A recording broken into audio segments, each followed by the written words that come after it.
Hi, welcome to my channel Behavior Canvas. If you are preparing for QASP-S examination, so this video is for you. Today we are breaking down Domain 1, Autism Core Knowledge. Domain 1, Autism Core Knowledge. So this domain asks you to demonstrate a solid understanding what is autism, how it defines or how it is diagnosed, and what distinguish it from related conditions. Whether you are seasoned behavior technician stepping up for a QBA, or already in practice who needs to formalize your credentials, so domain 1 is non-negotiable. So let's go through it clearly, systematically, and exam ready. So, what is autism? So, in section 2, we have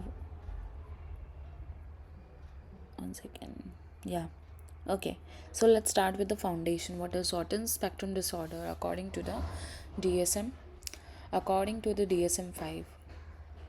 So, one second. So, in autism spectrum disorder, there are two criterias. Criteria A and criteria B. So, in criteria 1, there are some persistent deficits in social communication and interaction. Persistent deficit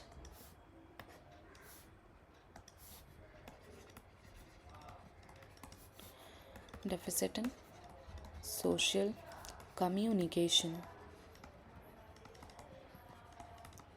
and social interaction. Okay. So, and these two things happen in across multiple contexts, not in just one setting. If you are working with kids, so you better know, you should, like, I believe that you know these things. And criteria B has RRB. What is RRB? RRB is restrictive repetitive patterns of behavior. Okay, restrictive repetitive behavior pattern. So BX stands for behavior. Let me write behavior. So in this there are at least for example, if we say the restricted repetitive patterns of behavior, interest, or activities, and the individual must show at least 2 or 4 specific pattern. For example, you have seen kids lining the objects or stacking the objects. So these are the things that we call it restrictive repetitive patterns of behavior. So both criteria present, though both criteria present in ASD, but we cannot diagnose ASD on the basis of communication deficit alone. Okay, so whenever we say the diagnostic criteria, so we have to follow the authentic criterion setup. So let's understand what does it mean by the restricted repetitive patterns of behavior. Restrictive repetitive patterns of behavior. So when we say what is restrictive patterns of behavior, so it looks like, for example, one second, according to the DSM-5, so DSM-5 gives us 4 patterns. DSM-5 gives us 4 patterns. What are these 4 patterns? So the first pattern is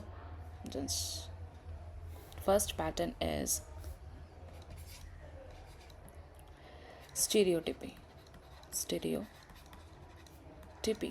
So in stereotypy there is repetition, repetitive and non-functional functional or more non-functional vocal and motor behaviors. Have you seen a kid doing hand flapping?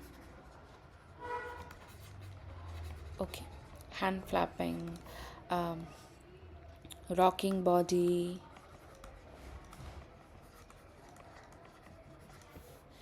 or repeating sounds. So these are the thing that comes in stereotypy. We say na there is a um, stereotypy vocal behavior. There is a stereotypical motor behavior. So these are the things. Hand flapping, rocking body, repeating sounds. I don't know this color is visible or not. Oh, I think we don't have the other color options here.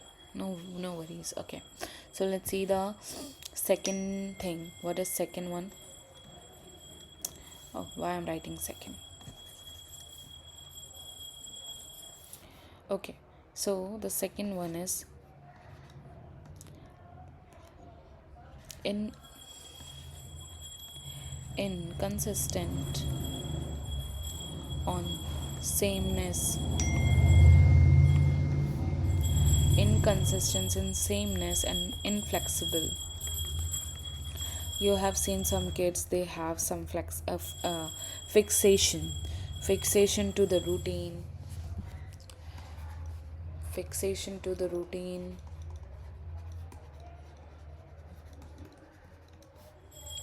or same route to the school, same route to the school, or any place, school, market, or mall. It's fixation.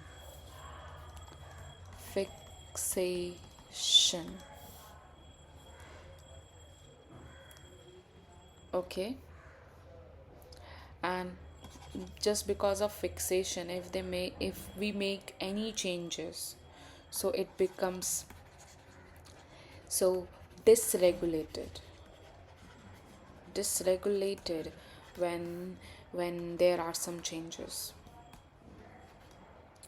when make changes. Okay, I hope you understand this. Okay, and the third one is the highly restricted and fixated interest.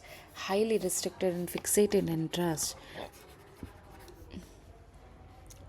where we say ki, where we say there is a strong preference. For example, if the child loves to see only the dinosaur, though he will only see the dinosaur, we cannot make the changes in his interest, and that's why we work on stimulus pairing. Okay, and the fourth one is, I'm trying to be very um, clear and point to point. And the fourth one is hyper or hypoactive, hyporeactivity, not hypoactive.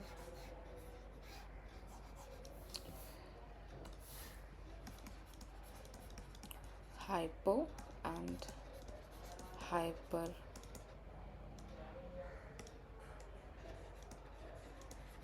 reactivity to the sensory input. Okay, so the child, for example, the child who covers their ears, or covers their ear if there is any sound, and like everyone is ignoring the sound, but the child is used to the child is covering her ears, so there is a hypo or hyper reactivity to sensory inputs. For example, covering ears, or peripheral para peripheral vision. It might be the wrong spelling, you can check. Okay, so these are the thing that we call it hyper reactivity to the sensory inputs. I hope this section you understood. So we covered two sections here. The first section is what is autism, and the second section is the, what do we call, the DSM-5 criteria. And the third section that we are going to cover, the severity level. What are the severity level that we see in autism? Level of severity. Okay, so there are three levels. Okay, one of the most significant changes in the DSM-5 is introduced was a single or unified spectrum with these three level of severity. So with these three level of severity, replacing the separate diagnosis that existed before. For okay, so understanding these levels in is not just clinically important. The QASP-S exam expects you to know them precisely. So the level one, when we talk about the level one, is requiring requiring support. So the individual, for example, the individual uses full sentences, they can initiate social interaction, but they have noticeably difficulty switching between activities, or and in problems with organization or planning with effective independence. So these are the things that we say they require the support. They require the support in problem solving or managing stuffs. Like as I said, they can initiate social interaction, but they have issues in switching between the activities. So these are the things that where the kids require supports. You have seen so many kids, I hope. Okay, so if you are learning for the first time also, you need to understand these things, the level of severity. That's how you can decide what are the things that are important for the kid or for the client.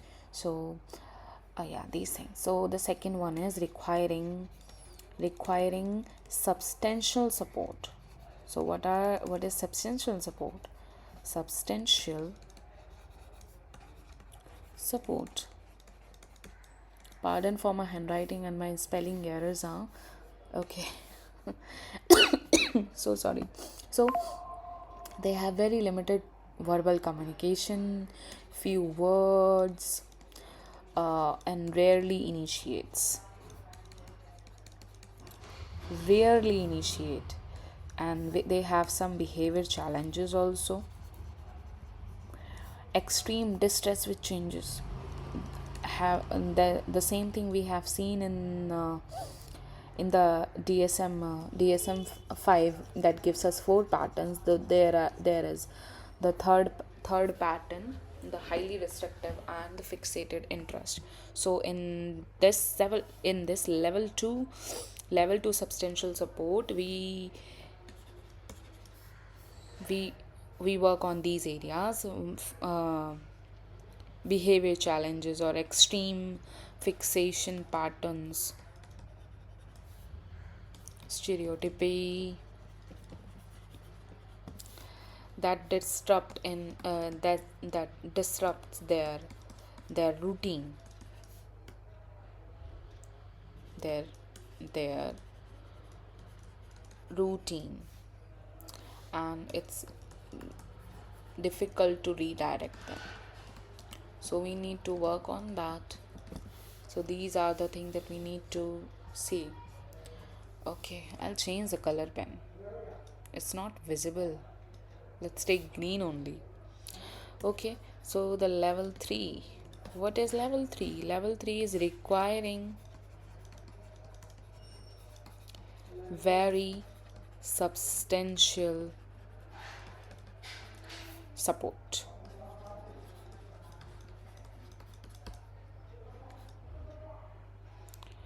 Okay, so there are very limited verbal communication, and um, very little verbal communication and few words. Like for example, there is only 4 to 5 words that the child knows, and which are is of his interest only, his or her interest only. So these are the things that we need to work on. That the severe kids, if we say there is a kid whose age is whose age is 10 years old kid, and he doesn't know his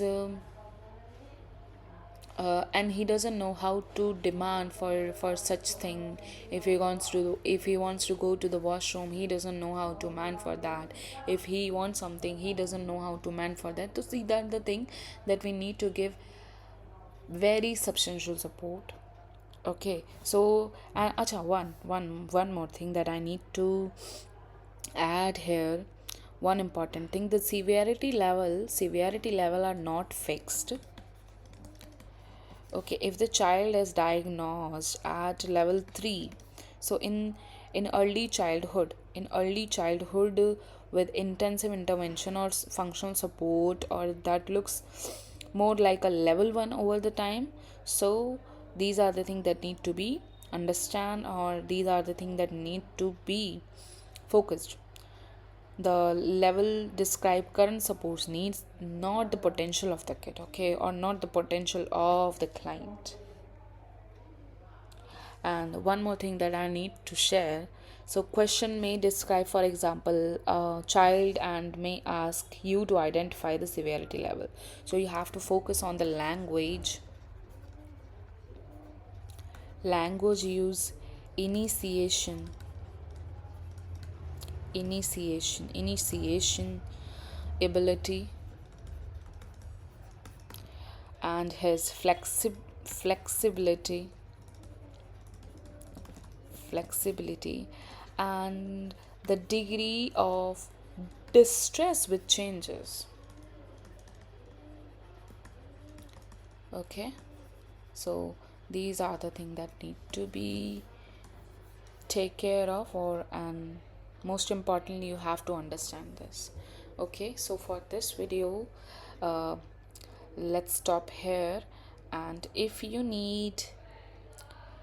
think there should be some changes in the teaching pattern, so do let me know in the comment section. I will be happy to see your comment.